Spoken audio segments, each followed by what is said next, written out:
Yo, what's up guys, Alf here, and today I'm going to be doing a full in-depth deck breakdown of a deck that I've recently used to hit rank 7 with on the arena ladder, and enabled me to get a top 10 finish on the ladder last season as well. As you can see from the screenshot here, I'm currently 31-5 with this list, so it's been performing really well for me so far, and I've also already done a full in-depth deck guide article about this deck on MTG Zone Premium, so that's up already, and it has a bunch more details, a full breakdown of all the card choices, how I changed the deck for best of one, full sideboard guide, and some extra tips and tricks as well. So if you're interested in that and you're an MTG Zone Premium member, I'll have a link to that down at the top of the description. Definitely go check that out if you're more interested in a more in-depth look at this deck. But anyway, that all out of the way, this is my Izzet Chorus Otters deck in Alchemy. So this is basically a low to the ground aggressive deck with a bunch of cheap efficient creatures that trigger off our non-creature spells, and then a bunch of non-creature spells alongside that to give us interaction, card selection, and card advantage as well. So the strong thing about this deck is it's capable of very fast starts, it has huge burst damage, largely off the back of Enduring Friendship, and you can also grind well into long games thanks to Hymn to the Ages and Stormchaser's talent as well. So the deck is very fast and can grind well, which makes it very difficult to keep down. So I'm going to start off here by looking at the threats, starting off here with kind of the payoff for being in Otters, which is Enduring Friendship. So in Alchemy right now, I think the best creatures to give you payoffs for running a bunch of instants of sorceries are Otters anyway. I think Elusive Otter, Accident Prone Apprentice, and Stormchaser's talent in particular are really nice aggressive payoffs for it as well. But Enduring Friendship pays you off even more for sticking to the Otter tribe. So as you can see, all the creatures in the deck, even the token that is produced off the Stormchaser's talent, are Otters, and Enduring Friendship is a really big payoff for going wide with Otters, whilst also kind of enabling that game plan itself, because it does have double team. So if you do get to attack with this and the opponent doesn't kill it, then you get 2 Otters for one, off one creature, if that makes sense. It's also kind of difficult to block because it essentially gives itself prowess as well. And then once you get 2 of these in play, you start buffing them both really quickly as well. So the double team on Enduring Friendship is really nice and also enables you to keep low creature hands, right? If Enduring Friendship is the only creature in your hand, if the opponent doesn't kill it before you can attack, you get 2 creatures out of it as well. So it kind of makes keeping spell-heavy hands less bad, if that makes sense. Even if the opponent does kill it, though, unless they use exile-based removal, it comes back as an enchantment again, which is very relevant. Like I said, the buff off this is the main bonus. So if you do get this back as an enchantment, then all of your other creatures that you play later get buffed as well, and then that makes you more resilient to destruction-based board sweepers as well, which is really big. So this card is really, really difficult to interact with efficiently unless the opponent has a counter spell, a discard spell, or exile-based removal, and just forces through huge amounts of damage. One of the best ways that you can beat even decks like Otters or tokens that are really good at getting a bunch of chump blockers in play is just getting this down early, getting a couple of other creatures out alongside it, and then just attacking it every turn and forcing the opponent into really unfavourable chump blocks. And especially if you've got it alongside Elusive Otter, which can't be blocked when it's buffed, or Dreadmore's Ire post sideboard, it's really good at forcing damage through chump blockers in a variety of matchups. And speaking of which, Elusive Otter, is the main one-drop threat that we've got in this deck.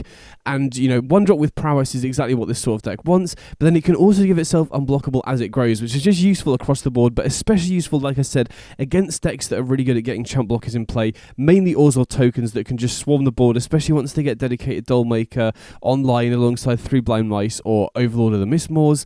So being able to give it unblockable makes this a really good finisher. Like I said, we're really good into grinding long games, and oftentimes long games will end up with multiple Enduring Friendships as an enchantment, which makes it really easy to buff this in later games to force through lethal as well. And a lot of the time you will get in for damage early, so if the opponent does stabilize at a low life total, oftentimes you don't even need to buff this too far to give it the unblockable to get in for lethal as well. Now the sorcery side of it, we're not running any actual green lands in the mana base. I did try running a couple of Botanical Sanctums over islands to enable the sorcery side more consistent, but it just ended up being more of a problem than when I was running basics, because you really don't want lands entering tapped later in the game. You do often want oftentimes get up to 6 mana for level 3. Oftentimes you want to be casting multiple spells in a turn to buff your board as well. So I don't think it's worth main decking any actual green lands, but we do have Captivating Crossroads that we can put on green if we already have enough mana of the other colours if we need. And Elusive Otter, the Grove's Bounty side, is very useful if you have another Elusive Otter in play, because it's a really good way to buff it to ensure that we can consistently give it unblockable. But oftentimes, having access to just an extra sorcery to trigger our whole board is really useful as well. So occasionally you will put the Captivating Crossroads on green, but for the most part we're interested in the creature side of this. Just get this out on turn 1, start attacking him for a bunch of damage early, and then also works very well as a finisher against chump blockers as well. Then Storm Chaser's Talent, kind of the other one-drop threat that we've got in the deck. And while this is slightly less efficient than the Elusive Otter, because obviously the Prowess token doesn't get unblockable, the extra mana sinks that this provides are so good, and this is one of your best cards to grind into longer games. So first of all, level 2 allowing you to rebuy instants and sorceries is particularly good with the Chorus cards, either Ribble Chanty or Hymn to the Ages, but particularly Hymn to the Ages in longer games. Once you get your Chorus count going, being able to rebuy this just pulls you so far ahead. And then the other ability at level 3 comes up more often than you'd think as well. This is another way that you can just go over the top of other decks, even if their main proactive game plan goes over the top of you. Because once this is online, especially against decks that don't have access to good enchantment removal, you can just swarm the board with endless 1/1 prowess tokens. It is really difficult for the opponent to go over the top. So this is just a really good, it's a solid turn 1 play, which we really need in an aggressive deck like this. But level 2 plays really well with the Chorus cards, and level 3 just gives you a way to go over the top of the opponent. So you're always happy to find the first copy of this. It's also an enchantment, so it's a non-creature itself, which means it triggers all of the prowess stuff on all of our creatures outside of Enduring Friendship. And very importantly, it can also be found off Thundertrap Trainer, which is pretty big. So where we can keep threat-light hands with Enduring Friendship, because it kind of doubles up as 2 threats. We can also generally keep threat-light hands with Thundertrap Trainer, because it can also find Storm Chaser's Talent, which is really nice to find, not only as a threat itself to get another creature in play, but also as a way to grind into the longer game as well. And then next up, we've got Accident Prone Apprentice, which has been a really impressive card on both sides of it, honestly. So the majority of the time, I will just be running this out on turn 2 without casting the instant, particularly if I don't have another turn 2 play, because getting this down early really scales well with the game. Obviously, the big difference between this and the other prowess threats in the deck is that you get the buff to its power and toughness permanently, which means, first of all, you can outscale the opponent's removal if they're reliant on red damage-based removal, which is really nice in a lot of matchups. But just generally, it's really difficult for the opponent to outscale this if they don't have a removal spell for it, right? Even if they do have chump blockers, they need a chump blocker every single turn while you're attacking them with this, and likely other creatures as well. And then it's also a very big blocker as well, which can come up against the Overlords if the opponent's playing that sort of deck as well. So this growing is really nice. Additionally, if you play it as an instant, it also grows in the exile zone as well, so it's not like you're wasting growth on this after you cast it. And speaking of which, the instant side of this does come up in a lot of situations. It's been much more useful than I thought it was initially. So first of all, it's useful at killing creatures of any size, so mainly going to come up against the Overlords, but against Reanimator this might come up sometimes as well, where you can use the instant side of this to shrink the opponent's creature down to a 1/1, and then just very easily kill it with a Ribble Chanty, a Shove Aside, or a Cindercone Smite, which is really nice. You can also use it as a combat trick really effectively as well. So say the opponent chooses to block one of your creatures with an Overlord, just use this to turn it into a 1/1. Most of your creatures have prowess anyway, which means it will probably outscale its toughness and then easily eat it in combat, which is really nice. You can also use it to kill flyers, right? If you're up against a deck like Oars of Bats and they attack, before blocks, you can just turn one of their flyers into a 1/1, loses flying, so then you can block it with one of your ground creatures, which is really nice. And then, obviously, if the opponent has a creature with a very powerful ability, you can fire this off during the upkeep to shut it off for the turn as well. So I was mainly excited about this as the creature side, because I think the creature as just a 2-mana creature is already playable in Alchemy, and then you'd also get some nice upside off the instant, but the instant has come up in a lot of situations, and really it helps improve the matchup a lot against decks with bigger creatures where our red damage-based removal might sometimes struggle to keep them off the board, if that makes sense. And then next up, we've got Thundertrap Trainer, which is probably the least aggressive of all of our creatures, because it's the only creature that doesn't have some form of prowess, but this just does produce really nice card advantage and does synergize well with a lot of the other stuff in the deck as well. So obviously, as I'm going to get to in a minute, we've got a bunch of instants and sorceries that this can find, whether that's Opt, Sleight of Hand to keep the cards going, same thing with Hymn to the Ages, your Interaction, Ribble Chanty, and Shove Aside, and then very importantly as well, it also helps to find your sideboard cards, whether that's counter spells, extra removal, ways to force through damage, and since it's non-creature rather than instants and sorceries, it can also find Ghost Vacuum and Soul Guide Lantern. On a similar note, like I mentioned earlier, it can also find Storm Chaser's Talent, so creature-like hands with Thundertrap Trainer can also be unlocked because of this interaction as well. And then we also have the Offspring ability, which is a really nice mana sink as games go on, to just keep the card advantage flowing. Like I said, this deck can grind well into longer games, and especially against mid-range decks, that is going to happen a lot of the time, so the ability to just play this for 6 mana, once we have that, refuel our hand with 2 instants and sorceries, especially in long games, finding more chorus cards like Hymn to the Ages is absolutely huge at ensuring that you just pull ahead and win the game. So Thundertrap Trainer, while it's not super aggressive, it is very good at ensuring that we win the grindy attrition-based matchups. And then again, it's an Otter and is the token that it produces, so it also pairs very well with Enduring Friendship. So Thundertrap Trainer, not as aggressive, but still a very good quality card in the deck for sure. Then the supporting cards of instants and sorceries. I've got to start off here by talking about the chorus cards, because that's one of the main reasons I wanted to return to this deck. I felt like Izzet Otters was already a reasonable deck before the chorus cards got buffed, and they fit in so well. I think these cards are the best engine cards in Alchemy because of the power of Hymn to the Ages here. So if you're not familiar with these cards, they basically work in conjunction with each other. The first copy of these is generally below par. Rebel Chanting not so much, because I generally think outside of Shove Aside, 2 mana deal 2 for 1 mana is about on average for what you'd expect for Alchemy. And then once you've done the first card, every other one past that is really good on rate, right? 1 mana deal 3 is already very, very good, and then past that just keeps getting better and better. Hymn to the Ages, the first copy, is definitely below par for Alchemy. 2 mana draw 1 is bad, but again, anything past that, 2 mana draw 2 and above, is way above rate. And like I said with this deck, sometimes you are going to play longer games. You can rebuy your chorus cards with Storm Chaser's talent, so it's not uncommon to get this up to, 4 or 5 intensity and just start pulling way ahead of the opponent. And with a deck like this, where we're so low to the ground, we have so many cheap cards, we can really utilize the extra draw of this, because we can empty our hand very quickly because our cards are so cheap, if that makes sense. And then other cards that we've got in the deck as well, it's just very important to have a lot of instants and sorceries when triggering our prowess creatures off Enduring Friendship, and just our other prowess abilities in general are so useful. So we've got 4 Opt and 4 Sleight of Hand, which is just the best cantrips that are available. I think Opt is generally the better of the two because of instant speed being very, very useful to buff our creatures in response to attacking or defending, which is very nice, and then also enables us to play slightly better against control, because we have options to play stuff at instant speed. But Sleight of Hand does provide more information on the front side, so it's not as, they're pretty close. But generally when I board out of one of these, I'll typically board out of Sleight of Hand, just because sorcery speed is slightly worse. And then alongside Rebel Chanty, we've also got Shove Aside as extra interaction, which I think is just the most efficient red removal spell in the format, even better than Rebel Chanty on the front side. Obviously once Chanty starts ticking up with intensity, it gets better, but Shove Aside is just one of the best quality removal spells that we've got in the format, and it slots perfectly well into here. And also just gives us a decent amount of interaction, which is important against decks like Oars of Bats, for example.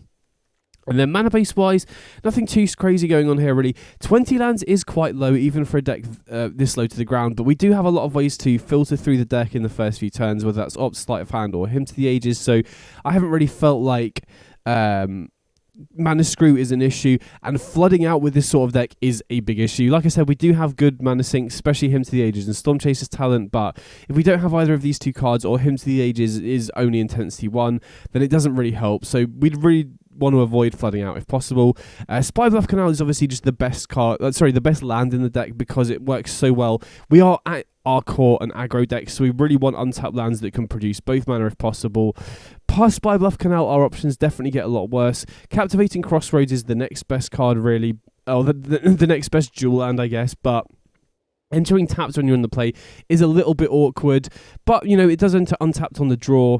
And does produce mana of both colours, which is pretty nice. And then Fabled Passage, again, slightly worse because it's guaranteed to be tapped in the first 3 turns of the game. But again, with a deck where we need, both blue and red on turn 1, and then oftentimes we need very specific types of mana to be able to cast, Opt, Sleight of Hand, Reward Chanty in the same turn to get 3 prowess triggers. We really do need a lot of fixing. So Fabled Passage, again, does increase our number of tap lands in the early few turns, but And so does Restless Spire, which again I felt was important as just another way to fix both colours. That also gives us another mana sink into longer games as well. Makes us less vulnerable to sweepers, which is pretty nice as well. So it is a bit awkward in essentially an aggro deck that we are running a lot of lands that can enter tapped. But like I said, this is Alchemy we're talking about here. The format isn't so fast that aggro decks can't take spots off on the curve to get these into play, if that makes sense. So it's not really been an issue. I felt like the fixing has been good, and you can usually find spots along the curve to play tap lands. And then, like I said, this deck can grind into longer games as well, at which point, once you're turn 4 onwards, Captivating Crossroads and Fabled Passage will be entering untapped anyway, so it's not really felt like that much of an issue overall. So overall, mana base, nothing too flashy, but it's felt clean to me. Then moving on to the sideboard, we've got some Graveyard Hate here in Ghost Vacuum and Soul Guide Lantern. I do think Ghost Vacuum is generally the much better of the two options here, because it's repeatable Graveyard Hate, and the mana sink is a very real thing. Games will go long long, and then this gives you a way to go over the top of the opponent, especially if they're playing a deck like Reanimator, for example. But it is pretty bad to draw in multiples, and when we're playing a deck where we are going to be seeing a lot of cards, I felt like I didn't really want to be running more than one, but I do have 2 Soul Guide Lanterns here, just as additional redundancy for Graveyard Hate, that we can cycle away when we draw it in multiples, which is nice. Then we've got 4 copies of Negate here, which is very important against mainly control, but also there are a lot of mid-range decks that this is good against as well. So specifically against the Doppelgang rank decks, I really like this as well because it can stop any board sweeper, whether they're playing Ill-Timed Explosion or Devious Cover-Up. Also very good against stuff like Lich Knight's Conquest and Doppelgang itself as well. So mainly here for these kind of mid-range ramp decks. And I also like this against Grixis Heist as well. A lot of the Heist decks I've seen more recently have been moving away from mid-range and more towards control to utilise the chorus cards like the Maselic Ballad, for example, which is a card that is very good alongside Ribble Chanty and Hymn to the Ages, but kind of disincentivises you to play your own creatures. So against those sorts of decks, I really like having Negate as a way to stop both Triumphant Getaway and their board sweepers as well, which is the main 2 cards that we're worried about in that matchup. So Negate, very important in a lot of different matchups, but mainly against the more interactive, slower decks. Then we've got 4 Cindercone Smite, which is basically just here for any deck where we want additional interaction.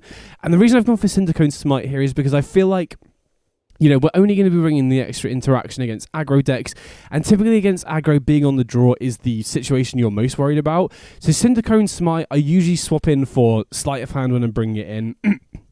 And this just makes being on the draw way less risky against other aggro decks, because when we're going second, we've got 4 Cindercone Smite, which is basically a 1-mana removal spell that can ramp us on turn 1, which is so powerful. If you can get this off on turn 1, you get so far ahead straight away. Getting a treasure token off this is absurd.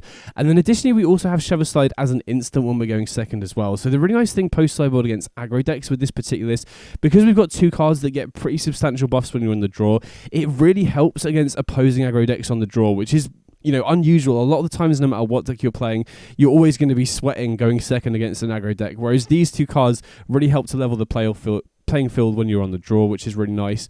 And then finally, we've got 4 copies of Dreadmore's Ire, which is predominantly here for the tokens deck. You know, like I said, they're very good at getting chump blockers down, and if they can keep your Elusive Otter off the board, and they have, you know, 3 Blind Mice plus dedicated Dollmaker going, producing tokens every single turn, it can be difficult to break through sometimes. So Dreadmore's Ire not only gives you a way to force damage through, but if they do set up 3 Blind Mice plus dedicated Dollmaker, this can also destroy the 3 Blind Mice, because the token that it creates is an artifact before it starts copying itself. So this is your MVP against Orzhov tokens, which can be a tricky matchup otherwise, because they can get on the board so quickly and start chump blocking you. And then obviously you can also bring this in against any matchup where they have artifacts that you want to be able to destroy as well. So that's the deck overall. Like I said, having a low to the ground aggressive deck that can grind so well into longer games makes it a really hard deck to attack, and it's felt like it can win every matchup to me. You know, obviously some matchups are going to be better than others, but I feel like you've got a real fighting chance in all matchups, which is always a really good sign, I think.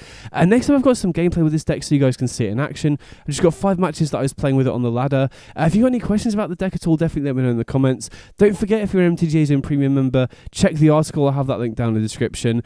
Either way, I hope you enjoyed the video, and I'll catch you all in the next one. Big up.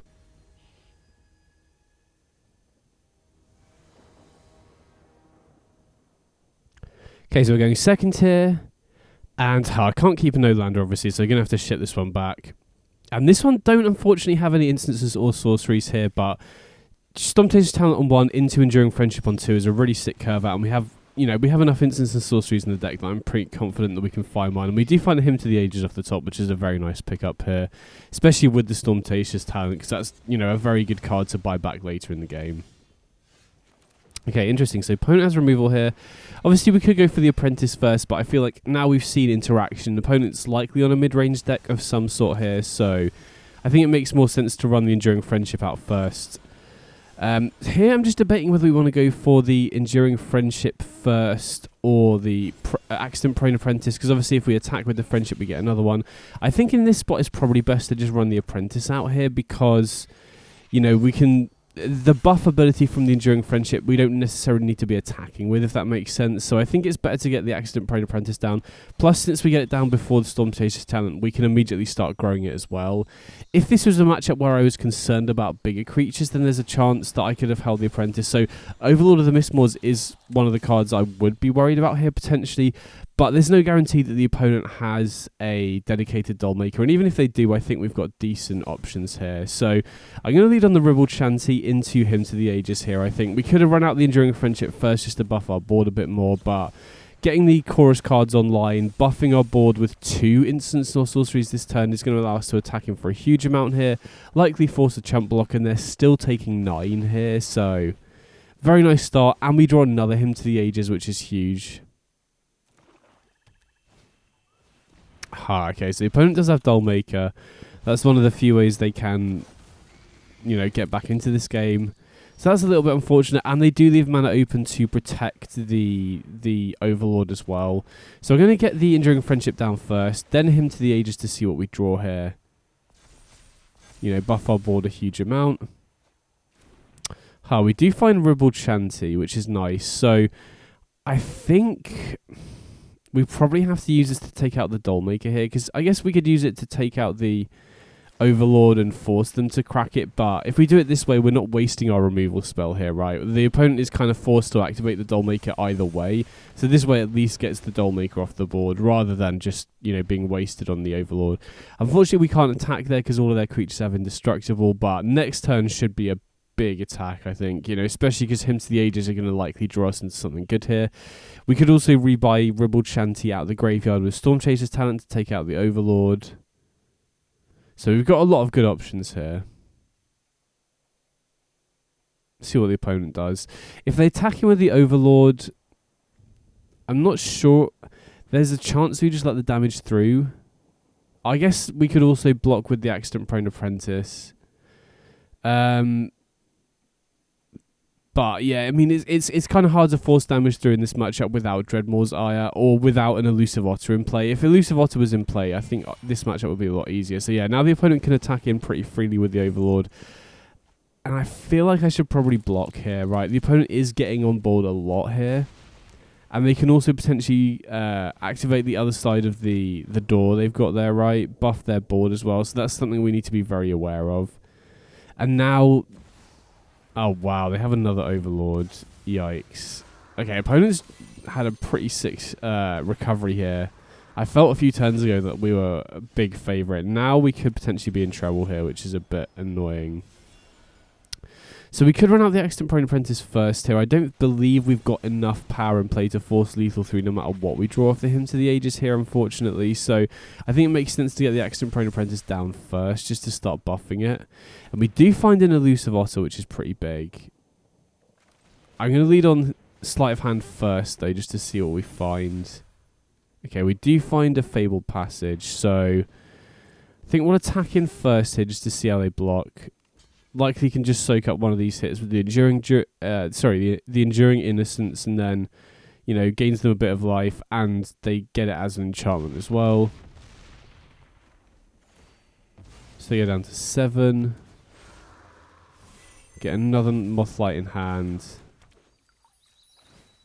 And then I think it's really important to get Elusive Otter down this turn, just because game 1, this is just our best card in the matchup, right? As you can see, they're very good at clogging up the ground, stopping our attackers from not being able to attack, basically, or not be able to force through damage. Yeah, unfortunately, opponent has enough mana to flip the Dollmaker shop, so damn, this one felt like a really winnable matchup to me. Like, I really felt like a lot of points along here we were going to win, but opponent managed to grind it out. I think dedicated Dollmaker on the Overlord was the big difference maker in this game. So that's a little bit unfortunate, but post-sideboard does improve a lot. I think Dreadmore's Ire is just the best card in this matchup. I'm just trying to think what the best cuts are here to make room for it. I think I'm kind of tempted to trim on removal. I mean, obviously Mothlight Processionist is a card that we want to be able to kill on turn 2, but from what we've seen so far, it doesn't look like they're running that many early creatures. So I'm kind of tempted to cut the Sheversides instead. and keep the opts in, because I don't think spot removal is particularly effective outside of Mothlight Processionist. And then there's obviously that one drop, I can't remember the name of it, but gives loads of their creatures +1/+1 counters whenever they play enchantments. Didn't see that card either, so I don't know if spot removal is that good here. Obviously, it's going to be useful at some points, and we definitely want to keep the 4 Rebel Chanteon just to give us some interaction for stuff like Mothlight Processionist on curve, but also, you know, as the game scales on, the ability to kill an Overlord with a Rebel Chanteon is huge as well. So I think game 1 is definitely close in this matchup. If the opponent has a very fast start, like a dedicated Dollmaker start, then it can be tricky. But if they don't have a way to remove Elusive Otter, that can be a way that we can force through lethal damage. I think if we draw an Otter any sort of turn earlier, we probably could have won that game. Because, you know, if we untap that turn, we can easily buff the Otter out of range of being able to block. So game 1 is all about Elusive Otter in this matchup. Post-Sideboard Dreadmaw Zaya really helps to, you know, fix things even further here. So turn 2, obviously our decision here is going to be whether we go for Enduring Friendship or the Apprentice, and I generally think Enduring Friendship is the much better card to get down, mainly because of the double team, right? If you can get an attack off this and get an extra threat, that's huge. And the Apprentice can still provide utility as an instant, right? It enables us to kind of clean the attack here if we wanted to, because if they do block, we can just use the Apprentice to shrink the... So I'm trying to think whether we want the Thunder Trap on top or not. I'm going to bottom it. I feel like we want something slightly more high impact. Maybe that's wrong though. Maybe I'm supposed to keep that because we are kind of light on instants and sorceries, so could have been a misplay there. Yeah, that's kind of the curve I was a bit worried about there. It doesn't allow them to get the Overlord down on turn 3. But I still think we're in a decent spot here, right? Oh, and there's the Elusive Otter. That's pretty big. So I will want to get that down this turn, I think. But I'm going to lead on Opt, because I think we're casting this turn regardless, just to buff our board. Oh, okay. If we kept the Thunder Trap Trainer, I wouldn't mind another Elusive Otter, but we do need to try and find another instant or sorcery here. Going to crack a Fabled Passage first, just to thin our deck slightly.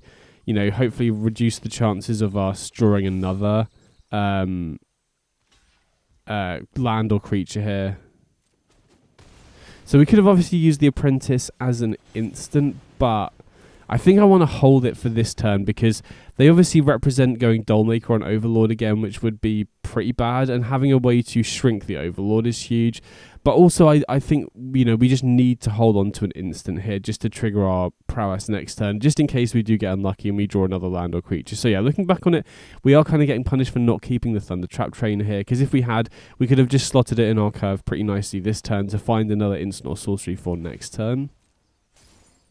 Okay, opponent has nothing here, so that's a pretty clear sign to me that they have some form of interaction here, whether that's like a Porcine Portent or I don't know what other kind of interaction they're running, but okay, they do have a Porcine Portent. I feel like they probably should have done that during their turn if they're going to remove an Enduring Friendship, because, you know, we still get the trigger off it here.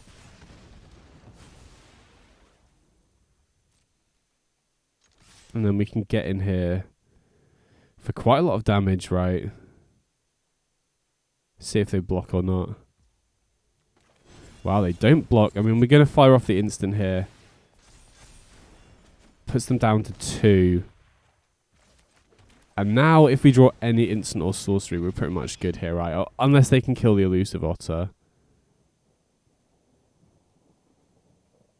Again, did get kind of punished for scrying away the Thunder Trap Trainer there, but, you know, we wouldn't be saying that if I'd drawn like a Hymn to the Ages or something instead, you know.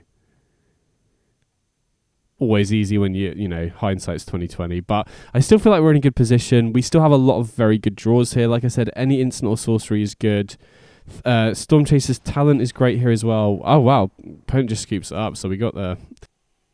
So going into game 3, I'm pretty happy with how we sideboarded, to be honest. If we'd seen more threats that need to be able to be killed, like, you know, similar early setup creatures to Mothlight Processionist, then I think there's a good argument for maybe cutting Sleight of Hand for Shove Aside, potentially, if we did feel we need extra interaction. But I think spot removal against the tokens deck is usually going to be bad. We saw Dreadmaw Zaya was really nice there at forcing through damage. It's particularly effective in this matchup if we can get it down the turn after they flip a 3 blind mice with a doll maker, because obviously the token that creates is an artifact. So if we can take that out and stop them from copying itself, that's huge.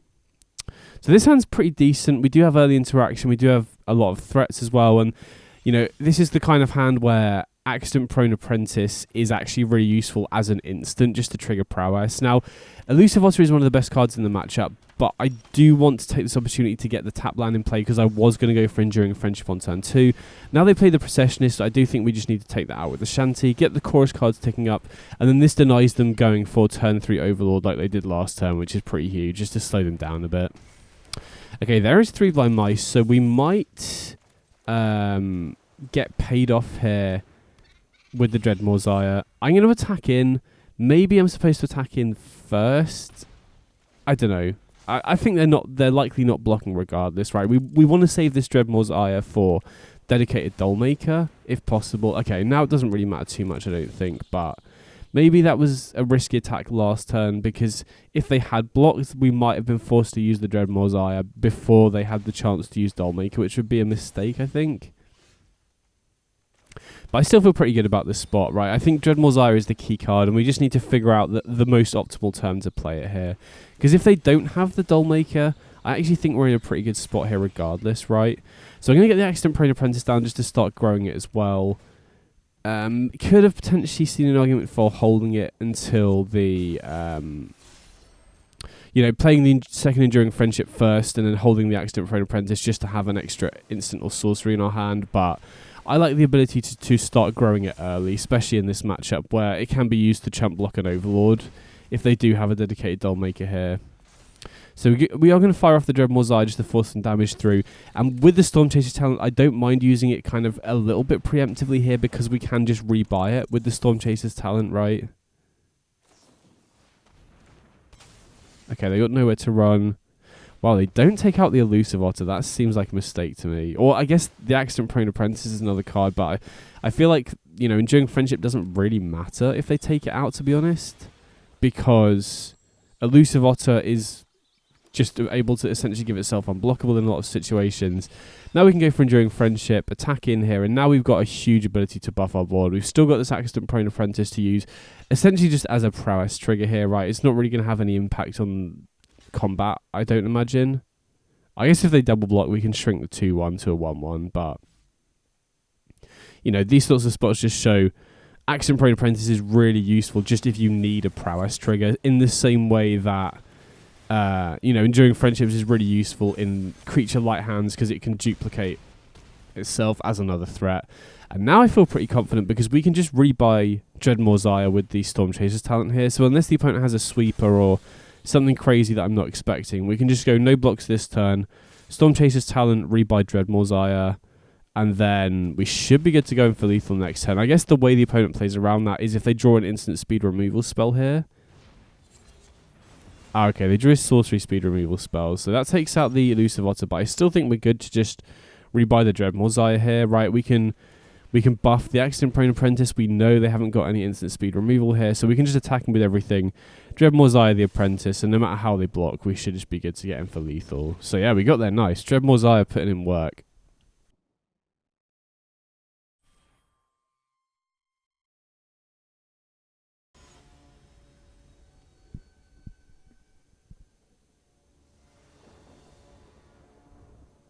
Okay, so we're going second here. And this is maybe a keep because we do have 2 cantrips, but I still don't think it's worth the risk, right? If that was a Spy Bluff Canal, then maybe, but we not only do we need to find a second land, but we need to find a second red land really to unlock a hand there, so I don't think it's worth keeping that. This hand looks a lot better though, and I'm going to put back the Accident Prone Apprentice instead of the Enduring Friendship here, just because I feel like Enduring Friendship is just the much better card overall. If we were light on spells, or it's the better creature to cast on turn 2 anyway. If we were light on spells, if we didn't have the Sleight of Hand and Ribald Shanty here, then I would be tempted to keep the keep the Accident Prone Apprentice over the Friendship, just as another way to trigger prowess potentially. But you know, as things stand, I think I much prefer the Friendship here. So I'm going to lead on Sleight of Hand here. I am going to cast a second Enduring Friendship.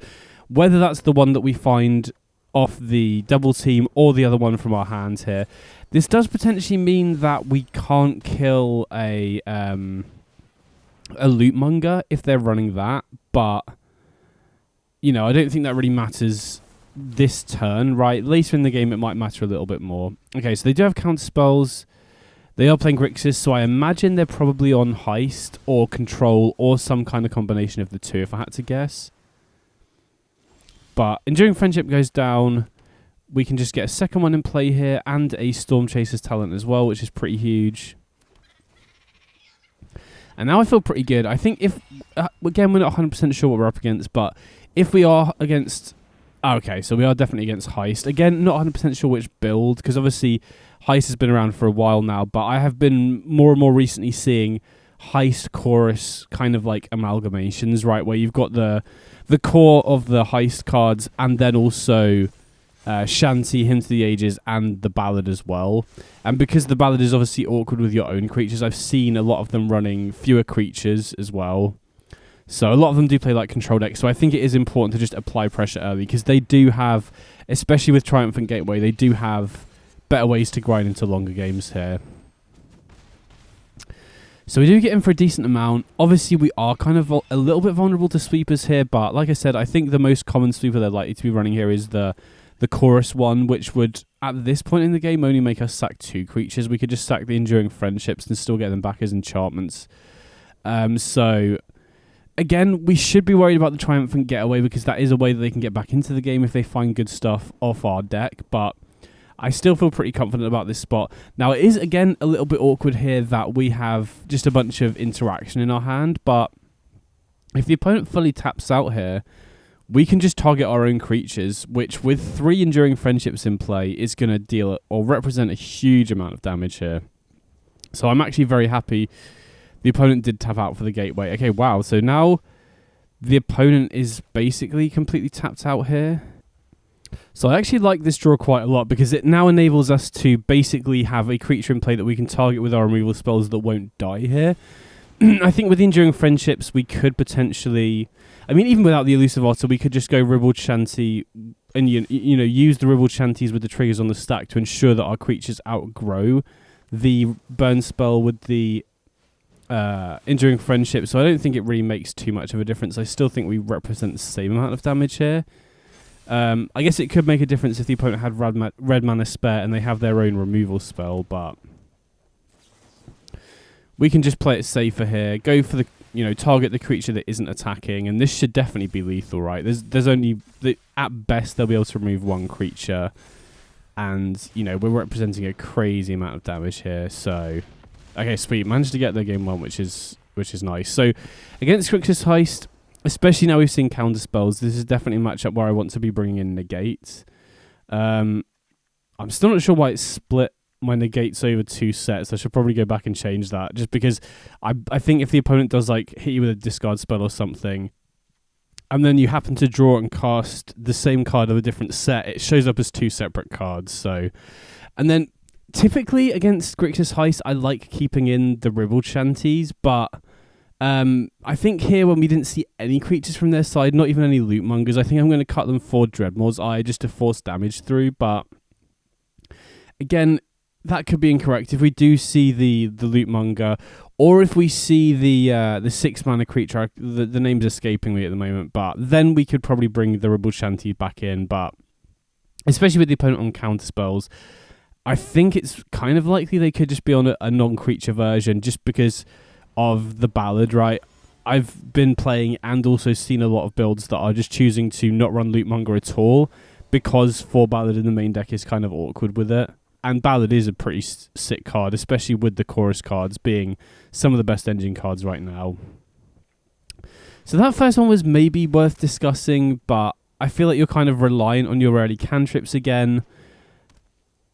Oh, wow, they brought in Leyline of the Void. Interesting. So that doesn't really do anything against me other than stop me rebuying stuff with the Storm Chaser's talent, which I'm going to run out on turn 1 here just to get pressure in play. Again, this is a matchup where they have the better long game specifically because of Getaway, and obviously they're likely running the chorus stuff as well, if I had to imagine, or if I had to guess. So them having Hymn to the Ages, them having more playable chorus cards is also a bit of a concern because, you know, it enables them to get interesting turn here. So yeah, I was going to say, it enables them to get their chorus count up when they're running Ballad as well. So I'm going to choose to go for the Storm Chaser's talent over the Enduring Friendship here, just because I feel like... Okay, we get another land, that's pretty good. Yeah, just because I feel like, you know, I want to get both of these in play. The opt to try and find another land is also pretty important. And with 2 Otters already in play, we could potentially get buffs off it immediately, right? If we draw an untapped land here, we could have potentially gone, you know, Enduring Friendship into Dreadmore's Ire. So we're going to attack here. It would be a little bit awkward if they block, but I'm happy to just use the Ire here, I think. Right, forces through a bit of damage. Doesn't mean we have, you know, we're a bit inefficient with our mana this turn, right? We've got 1 mana spare that we didn't end up using, but, you know, I think getting that creature off the board is pretty good. It enables us to just cleanly attack him with these tokens every single turn. Okay, opponent did have the Mythic Ballad, which is a bit awkward. So here, I think we're going to lead on the Thundertrap Trainer just to see what we draw. Unfortunately, we haven't found anything yet to rebuy with the Storm Chaser's talent, and I'm gonna pick Opt here just because the opponent doesn't have any creatures in play. Honestly, bringing the Dreadmore's Ire was more of a replacement for a card that's dead rather than a card that's actively good in the matchup, right? Against tokens where we can use it to take out 3 Blind Mice plus Dedicated Dollmaker as well as force damage through champ blockers. Here, it's basically, I don't think Ribald Shanty is really going to be doing anything in this matchup if they're not running the Loot Mongers, so might as well have it as just a way to force through extra damage. So, I guess, you know, a couple of things that I forgot about. Leyline of the Void shutting off the enchantment part of Enduring Friendship is pretty brutal. And then last turn, I ended up choosing to level up the Storm Chaser's talent, even though we don't get to rebuy anything because of Leyline of the Void. Mainly because I feel like from this point, the best way to win is probably to get Storm Chaser's talent up to level 6. To level 3 with 6 mana. And then at that point, I think they're going to struggle to beat us in the long game unless they can find a getaway pretty quickly. Because they do fight on the stack, they do get to draw 3, which is pretty bad for us. So even though I think I prefer a spell here, an untapped land... Oh, well, perfect. I was going to say, an untapped land is actually not bad here because now we can get the Storm Chaser's talent up to the max level here. And Grixis has virtually no enchantment removal. I think there's 1 black spell that's legal in Alchemy that can remove enchantments, but I don't know if it's very likely they would bother running that. So even though we are shields down here, and we've only got Negate in hand, I still feel pretty good about this spot. Oh, wow, opponent ends up firing up Restless Reef instead of... Because they can make Storm Chaser's talent level 2 of their own here. I feel like unless they have something that's really important off that black land, or off that Rakdos land here, then they probably should have just put Storm Chaser's talent up. But now we get to start to see the power of Storm Chaser's talent here. We've got an Opt, which is really good. That means that we can make a token at instant speed, which means it's very easy for us to play around stuff like Mythic Ballad, which is pretty nice. And we can also obviously make the other, or try and make the other Storm Chaser's talent max level as well. So we're definitely going to try and fight on the stack here. Drawing 5 is going to be brutal. I think we've got a chance beating them with Storm Chaser's talent if they don't find Triumphant Getaway soon. Because the drain from that is going to be really hard to beat. Especially once they have a lot of mana and they can just cast whatever they need. But yeah. Them getting off him to the Aegis here, them getting both modes off that counterspell is really big as well. Thankfully, no getaway still, so we still have a chance of being able to, you know, get a couple of tokens in play here and start forcing through a lot of damage. So we're basically just looking for non-creature spells here. Just something to trigger prowess next turn. Oh wow, they negate it. Okay, so now we're just left at the mercy of the top of our library. We've still got the Restless Spire here, which is nice. Okay, interesting. So Enduring Friendship off the top. I mean, I think we've just got to play that out. We'll definitely attack him with the Restless Spire as well. Him to the Aegis off the top is perfect. We obviously can't rebuy it with Storm Chaser's talent because of Leyline of the Void, but that's just, you know, a 2-mana draw 2 that's going to proc Friendship, it's going to proc the tokens. Again, my Mythic Ballad would be pretty rough, and the opponent has drawn so many cards here that I would be kind of surprised if they don't have one here. Oh, wow, they're running Deadly Cover-Up as well. So that's kind of annoying. Leyline of the Void is actually doing much more than I initially thought. I still don't think it's that good in this matchup, though, to be fair. Gonna just keep attacking him with the Restless Spire. And I'm going to wait until their turn to go for Hymn to the Ages here, I think, just because, again, that plays around sweepers. They're obviously, well, I'm fairly sure they're going to be on for my Select Ballad. If they're bringing Deadly Cover-Up or Devious Cover-Up as well, then that's going to be pretty hard to fight through, I think. So, much better to make your tokens at instant speed. And also, if they are running counter spells, right, we are tapping down into Phantom Interference range here, so waiting until their turn to Hymn to the Ages is going to allow us to play around that slightly more easily as well. Triumphant Getaway, because that is the card that we were trying to avoid here, especially when we were chipping in with the Restless Spire. I think I'm going to go for Hymn to the Ages now, just because there's obviously a chance they can find negate off Triumphant Getaway. So I think I want Hymn to the Ages to resolve. So, okay, yeah, we did put ourselves in Phantom Interference range. We could have potentially not attacked with the Restless Spire to play around that, maybe, but I feel like keeping the pressure on here is really important. I guess we could have gone Hymn to the Ages first, though. If we don't do that during our main phase, plays around Phantom Interference, gives us more information about what we draw, and still gives us the opportunity to fire up Restless Spire, potentially as well, so maybe I did misplay there. Maybe last turn I'm supposed to just go for, just go for fire off Hymn to the Ages first, don't fire up Restless Spire, and then, we're more likely to resolve it. We get to draw 2, and we were in a much better position overall, I think. So that was potentially a misplay that could cost me here, maybe. So, but yeah, see, this is the thing. We were kind of chipping away at their life total. Now they're immediately buffering it straight away.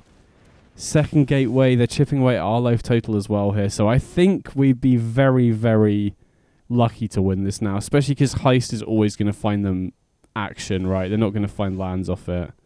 Okay, another land off the top. I think that's just enough for me to go to game 3 here. So maybe if I'd played a little bit tighter there, if I'd gone for the main phase Hymn to the Ages. But then again, you're playing into Weave the Nightmare. But maybe at that point, we're not beating that card anyway. So I think, in hindsight, I'm probably supposed to main phase the Hymn to the Ages there. Play around Phantom Interference, get more information, still potentially be able to fire up the Restless Spire as well if we didn't find anything that great. But yeah, it's hard to say, I think, because, if they did have Weave the Nightmare, they would have got both modes because Storm Chaser's talent was still in play, so there's definitely risks to both lines, I think. Not super clear cut. So opponents mulliganed a couple of times here, which is obviously great for us. Wow, they go down to 4. Wow, I don't know if they're hard mulling for Leyline of the Void. It did do some stuff that game, right? I think stopping the flip on Enduring Friendship is nice, and stopping the rebuy on Storm Chaser's talent is also nice, but there's still so much of our deck that can operate under Leyline of the Void that it looked to me like the opponent was mulliganing quite aggressively to it. Not 100% sure. Maybe they did just hit a bunch of no-landers in a row.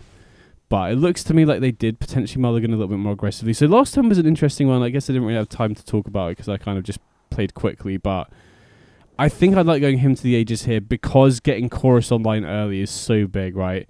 If we draw another blue land here, we can go Elusive Otter into Hymn to the Ages, draw 2 straight away, trigger them both, which is massive. So again, we're choosing to prioritize Hymn to the Ages over Elusive Otter just because, if that draws us into another one or a Storm Chaser's talent that we can rebuy, we're super far ahead on card advantage. So that even if the opponent has another sweeper here, we can still recover. Okay, yeah, they do have Pyroclasm. But because we've drawn a decent amount of cards, we are flooding out a little bit here, which is pretty awkward, but, we've got a lot of good top decks to get us out of this, I think. So we've got Enduring Friendship down. We've got another one in hand here. So this represents potentially 4 threats. And like I said, we've got a lot of good top decks. Any non-creature here is pretty good. So opponent choosing to main phase the Triumphant Getaway here to play around Negate, which makes sense.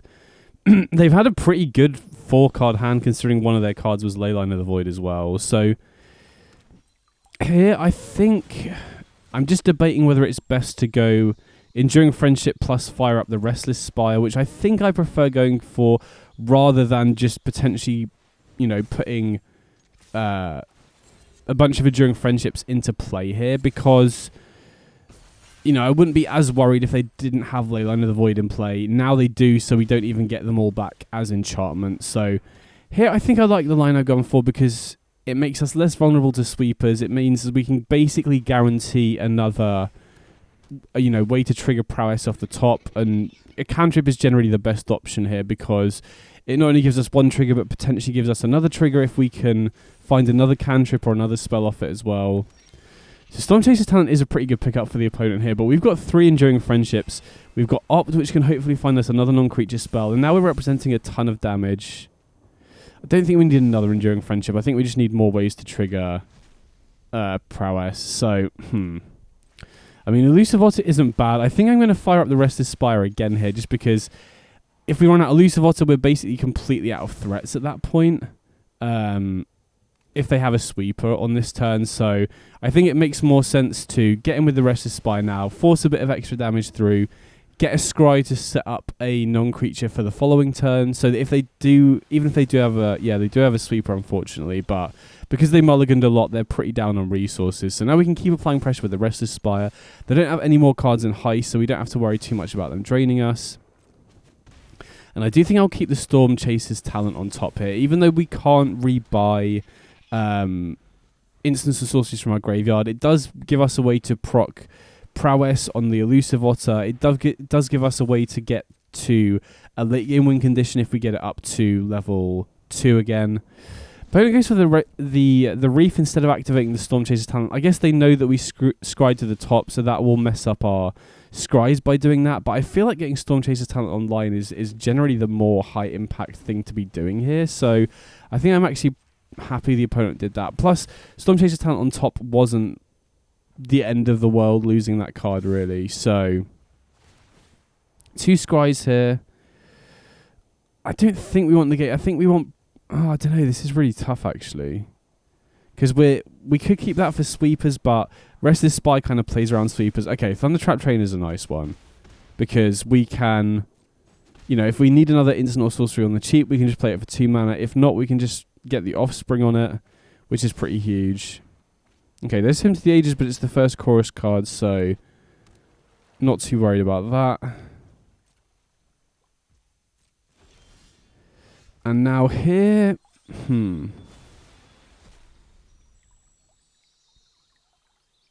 I mean, if the opponent doesn't have any interaction, we should be good to win with 2 Restless Spires plus the Dreadmaul's Eye, so I think that's what we're just going to go for here.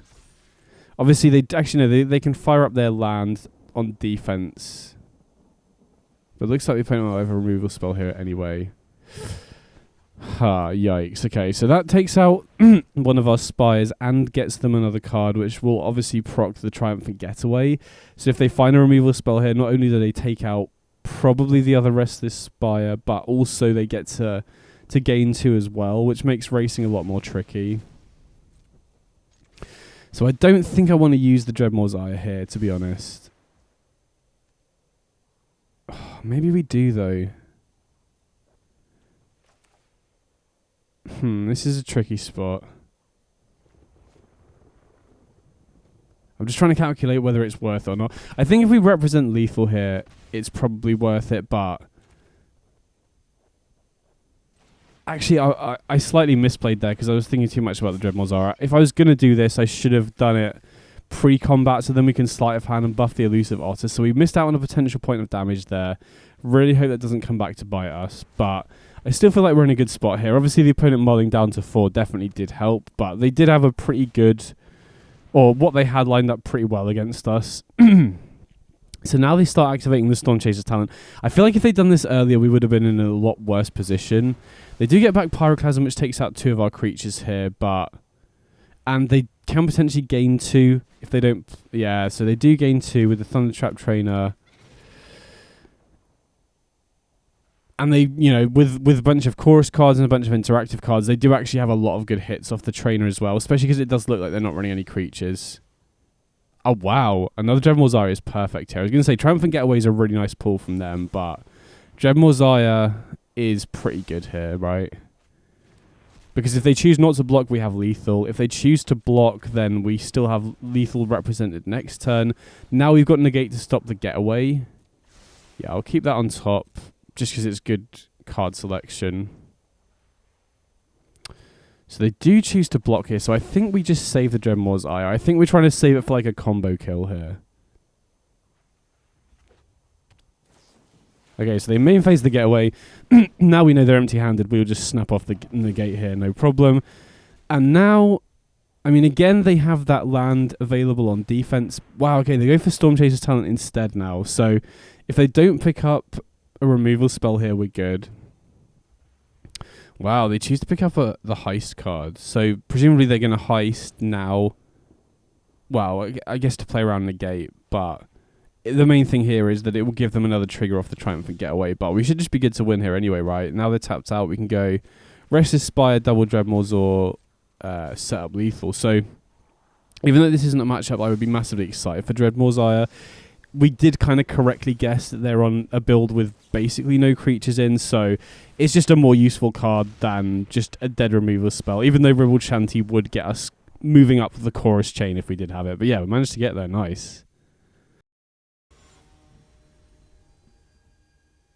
Oh, we're against Jidana. Always a good player when I face them. Wonder what they're on. Okay, so we're on the draw here.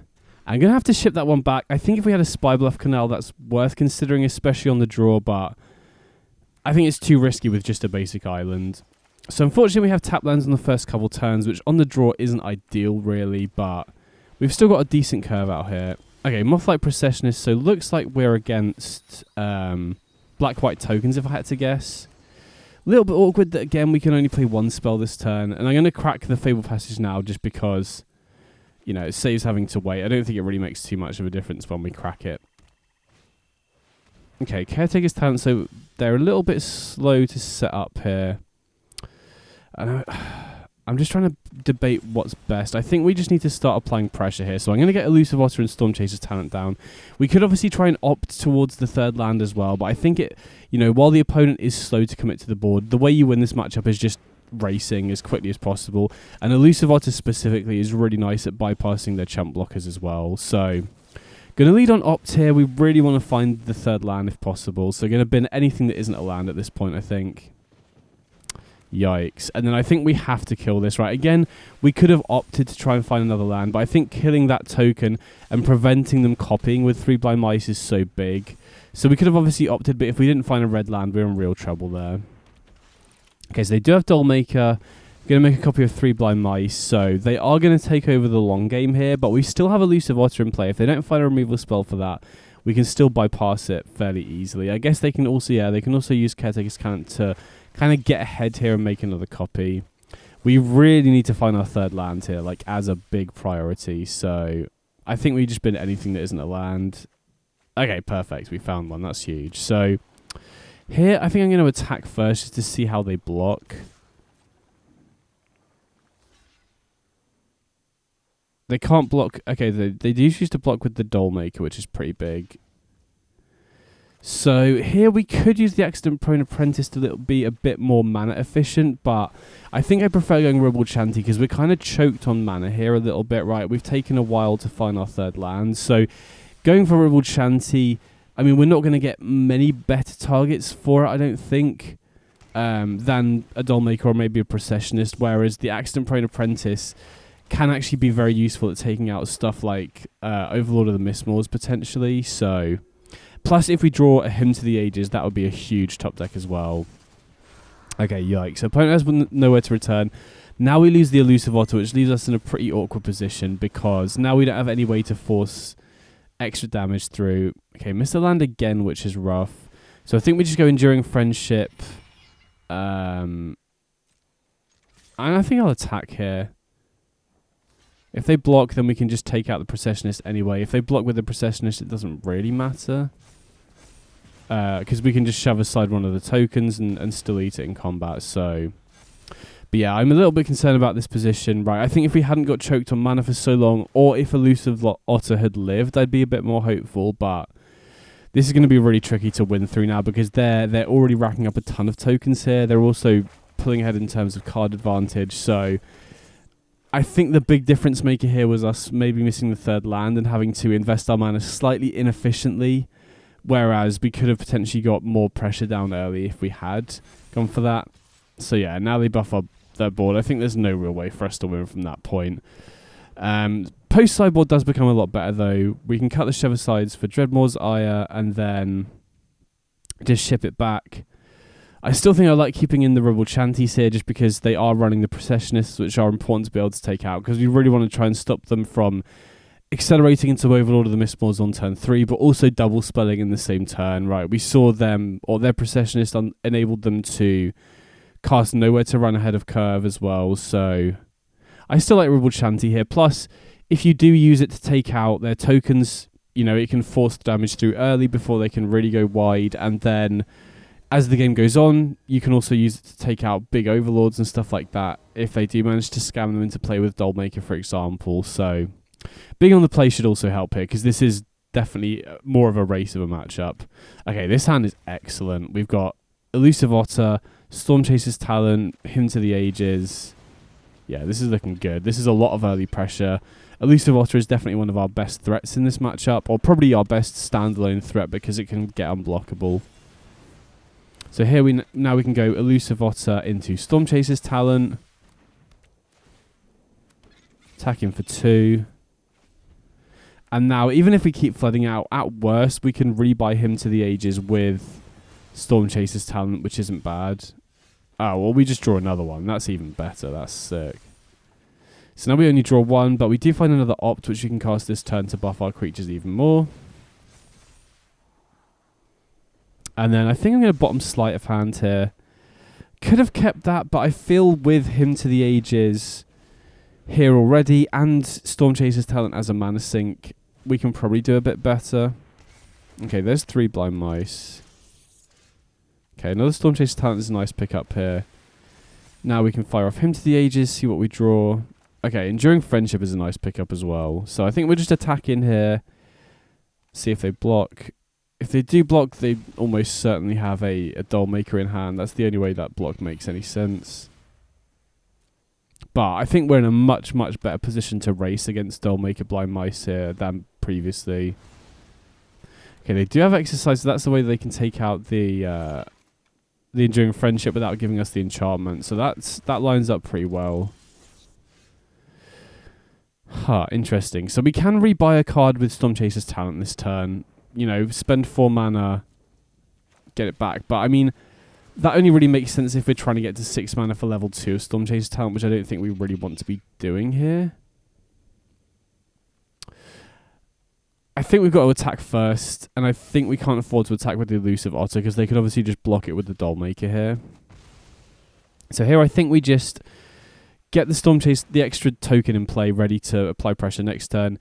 Get back at Hymn to the Ages, and now I'm not really too worried about this 3 Blind Mice here because, you know, we're going to find Dreadmore's Ire even if they kill the Elusive Otter with Hymn to the Ages and all of these rebuy effects. So even though they have got 3 Blind Mice, Dollmaker going again, I feel like we're in a much, much better position to beat it. Okay, now Overlord makes things a little bit more complicated, but again, I still feel like we're definitely a favourite in this position. So they discard. Okay, Sleight of Hand's a very nice pickup as well. We'll lead on the Hymn to the Ages just because we see more cards. We'll get a bit more information. Okay, there's Dreadmore's Eye. That's huge. That's a really big pickup. So now we can Sleight of Hand again. Okay, pick up a Thundertrap Train is not the worst. I think we're just attacking in here and see how the opponent blocks. And I'm almost certainly going to be using a Dreadmore's Eye here. It'll put them really close to lethal. It will also take out one of these 3 Blind Mices as well, so that it just slows down their token generation. And then we can also rebuy it with the other Stormchaser's Talent here to set up lethal again for next turn. So I'm pretty confident here. This should put them down to 3, I believe. And we'll want to take out the 3 Blind Mice that has the fewer counters on it, because that represents more copies. So we want to keep the one that's on 2, kill the one that's on 1. And then we can just run out of Restless Spire. And again, I feel pretty confident here. I think they'd need instant speed removal on the thing we target with Dreadmore's Ire for them to survive this here. And even then, they still have to chump block a decent amount. So, not to mention, we've obviously got a Thundertrap Trainer in case we do want to play a little bit more risky. And obviously, you know, if they don't kill the elusive otter, that's another potentially lethal threat if we chain together a bunch of spells. So, fortunately, the opponent does remove it. But again, we can rebuy Dreadmore's Ire if we want here.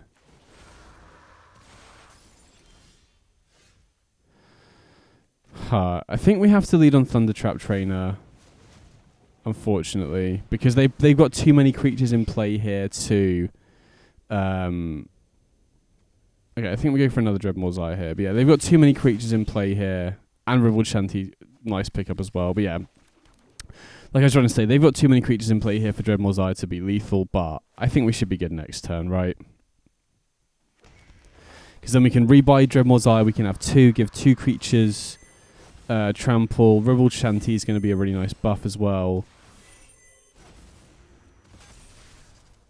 They do get a free attack in here, but...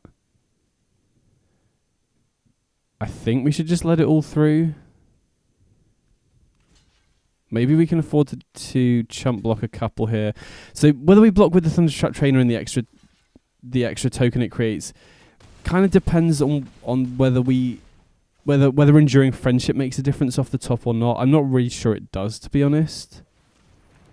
With only a single Dreadmore's Ire anyway, right? If we can rebuy a second Dreadmore's Ire, but if we do that, we don't have the mana to then cast Enduring Friendship and double Dreadmore's Ire on top of that. So I don't think it really makes too much of a difference here. We're mainly trying to ride these prowess tokens out to a win here. Okay, Sleight of Hand is a huge pickup here. Let's see what we hit. Okay, Sleight of Hand's really... Oh, no, wait. For some reason, I thought the other card was a Ribald Shanty and not a Dreadmore's Ire. I definitely should have taken the second Dreadmore's Ire there. Because I think that's way more likely to be lethal, right?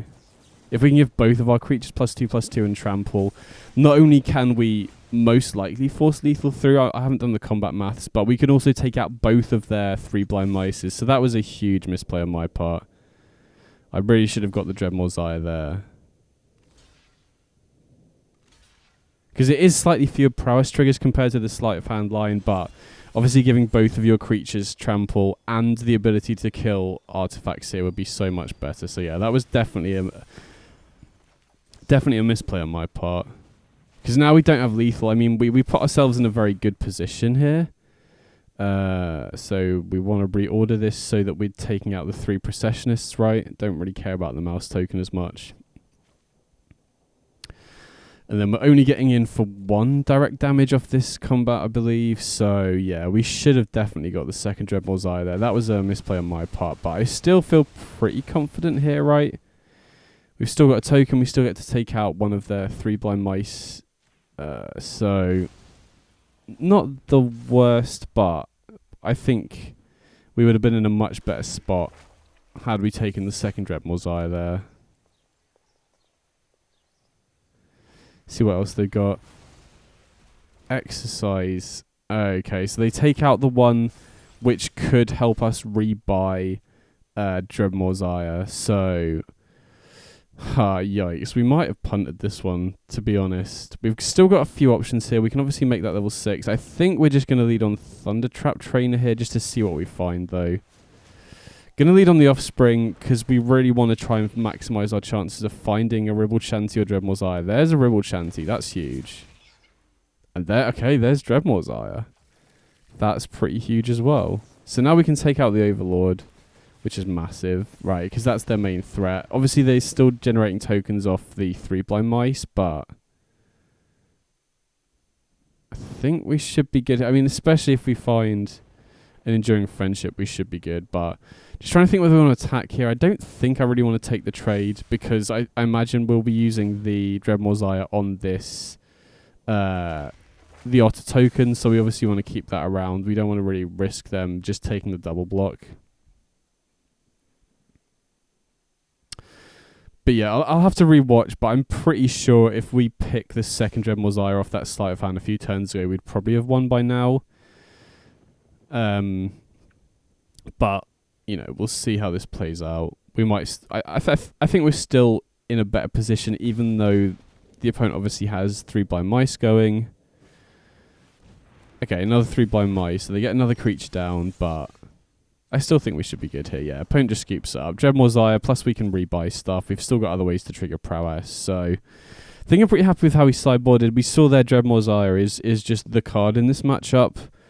And yeah, I definitely feel like we could have won a little bit earlier. Gave the opponent an out there, definitely. But I still feel like this matchup has been pretty good. I don't think I've lost it a single time so far, actually.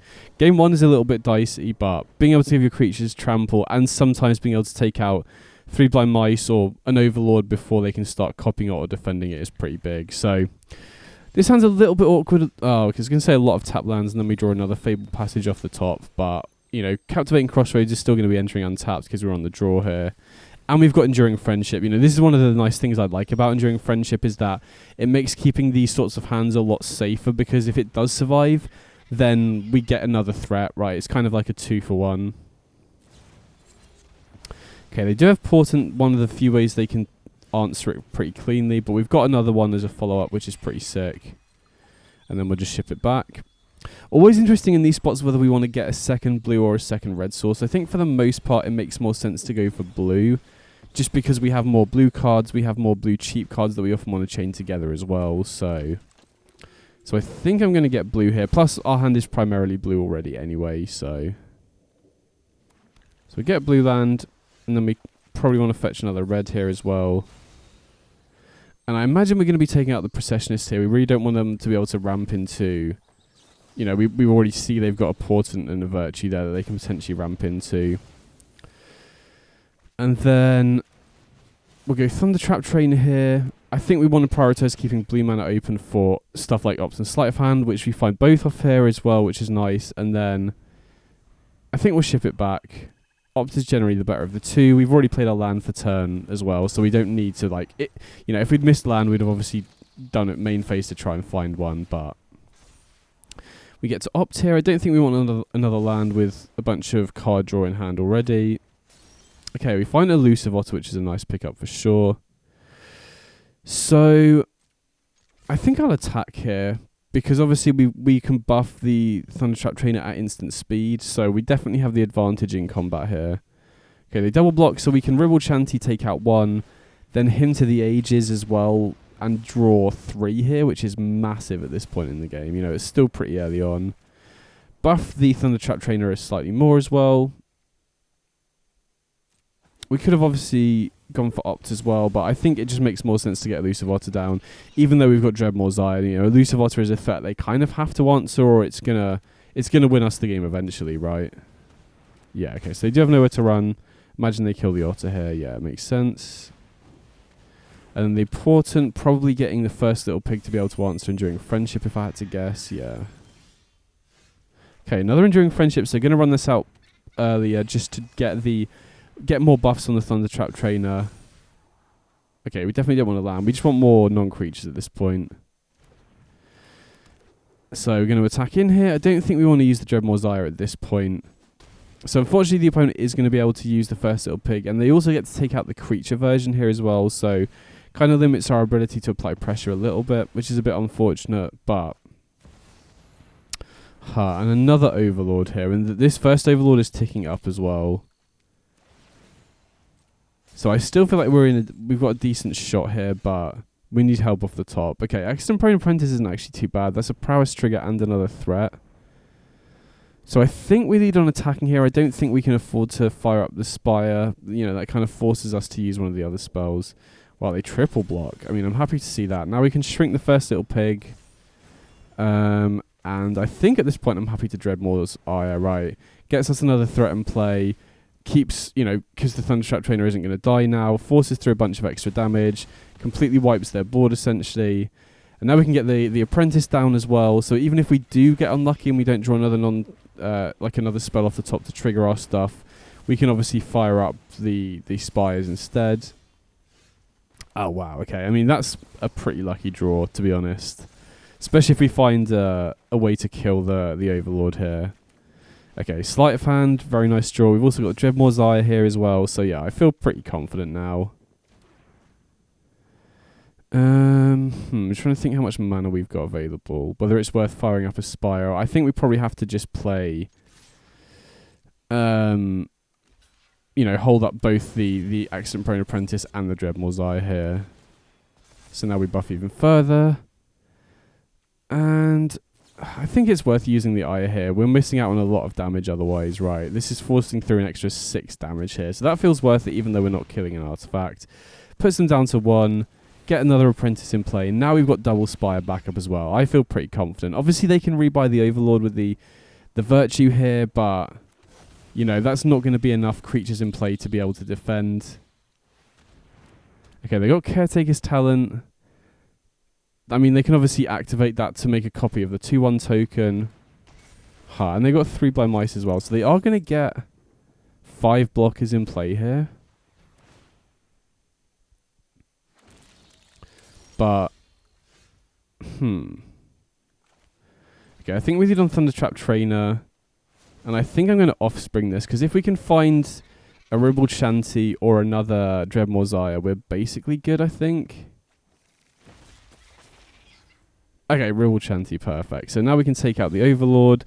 And this is going to force them into just really awkward chump blocks. And then we can Sleight of Hand as well. Buff our board even further. Oh, wow, there's Dreadmaw Zaya. Okay, now we get to win this turn, so that's huge.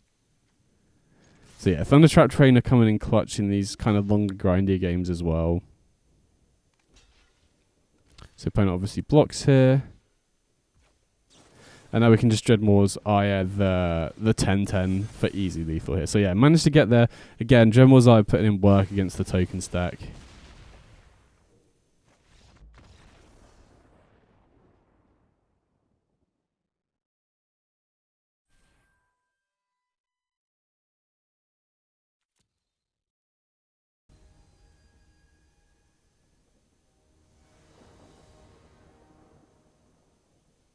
Okay, so we're going second here.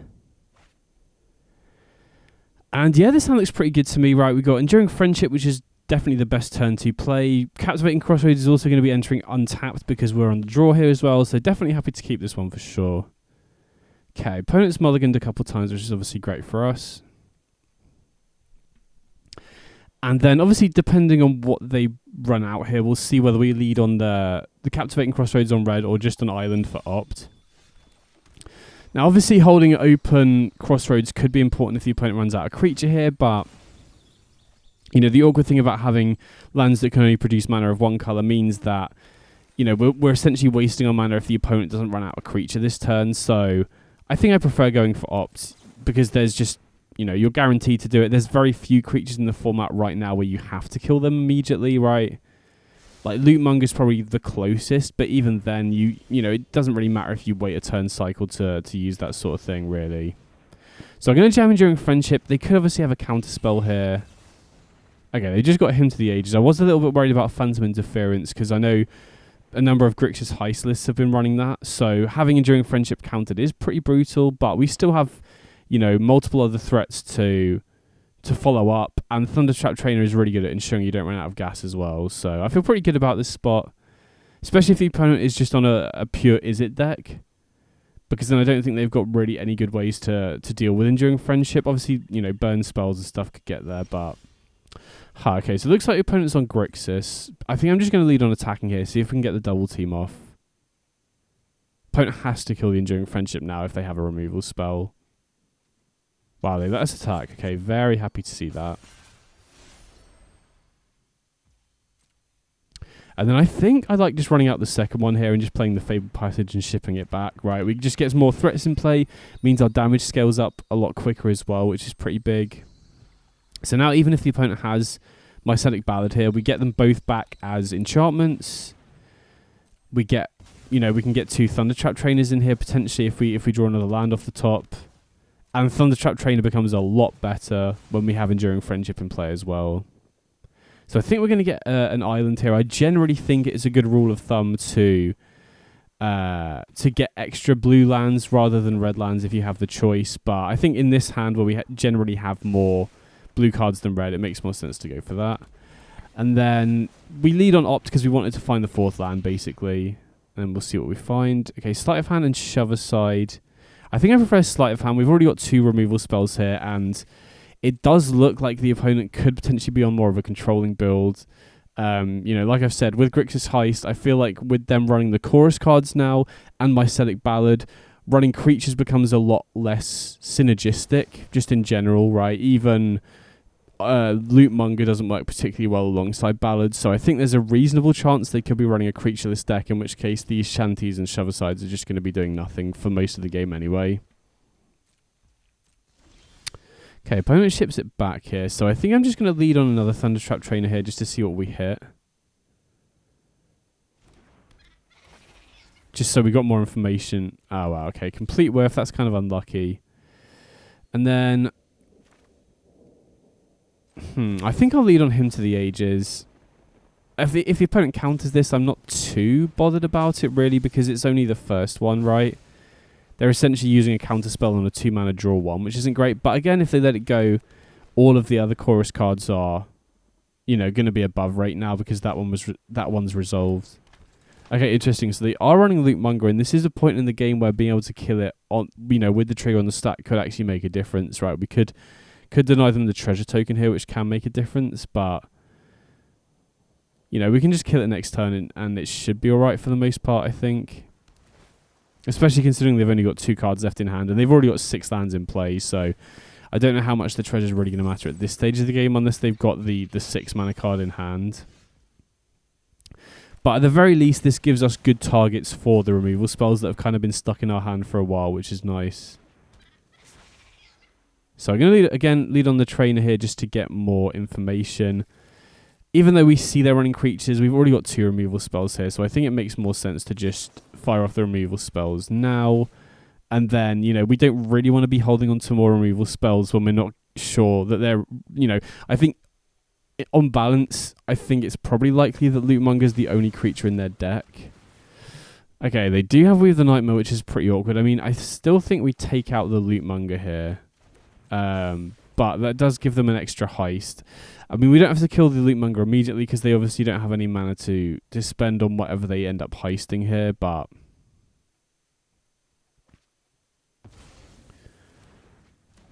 so yeah, that was a pretty good exchange for the opponent, but we still get to take out the Lootmonger here. We still get to get in for a lot of damage thanks to these Enduring Friendships.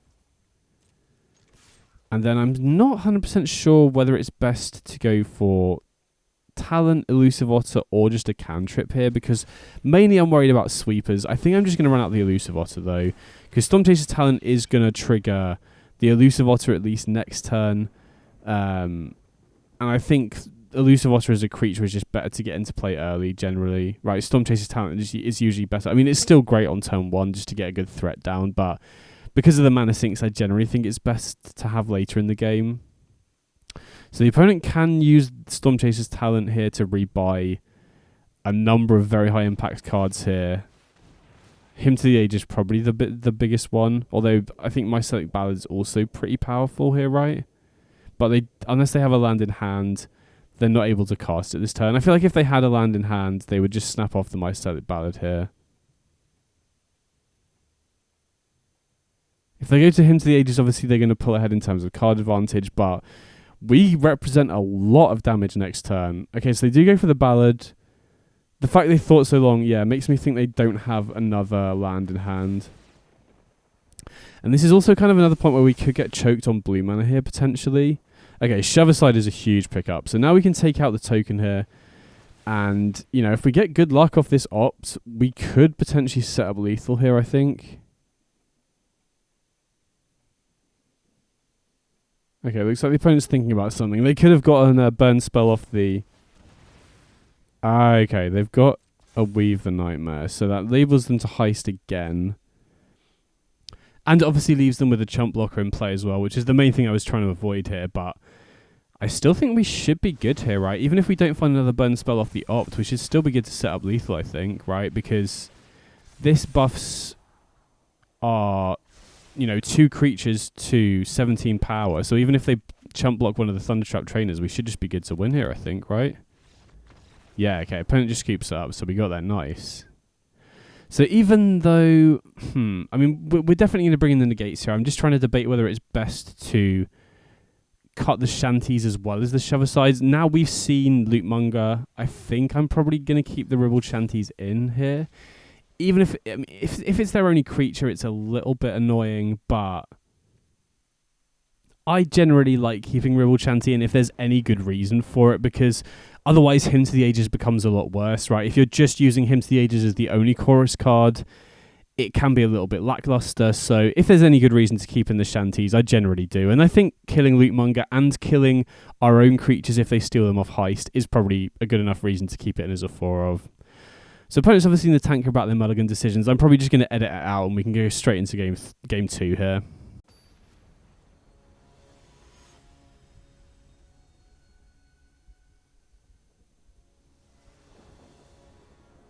Okay, so going into game 2 here, obviously being on the draw is a little bit annoying because this is a matchup where we need to be racing. So this hand is obviously a little bit awkward because we don't have any instants or sorceries, but, you know, I think 2 creatures that really helped kind of fix that issue are Thundertrap Trainer, which can find an instant or sorcery, or Accident Prone Apprentice, which can act as a sorcery, or as an instant rather. So, you know, I typically don't like keeping hands. You know, this is a high synergy deck where you need a good mixture of lands, spells, and threats. But since Thundertrap Trainer and Apprentice kind of pull double duty, you don't really need a mixture with that hand. So here I'm going to go for the Accident Prone Apprentice first over the Thundertrap Trainer, just because it applies more pressure quickly. Like I said, they will win the long game because of Triumphant Getaway, so we need to play kind of like the aggro tempo role in this matchup, so just getting threats down early is a big deal. Thundertrap Trainer obviously isn't as powerful offensively as the vast majority of other creatures that we're running. Now, we do have Enduring Friendship in play, which does allow us to buff it, but again, Thundertrap Trainer isn't really presenting a fast clock, and I think in this matchup it is important to just get down and start racing early.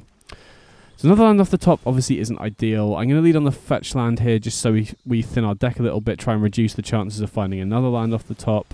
And then I'm going to lead on Thundertrap Trainer just to see what we find here. Another cantrip will be ideal. Okay, perfect. Sleight of Hand, that's really good. So now that can buff the Apprentice, the token, and get further buffs off the Enduring Friendship as well. So opponent uses Weave the Nightmare, but just 1-for-1 trading here, not too bothered about that, to be honest. Kind of forced their hand with that one.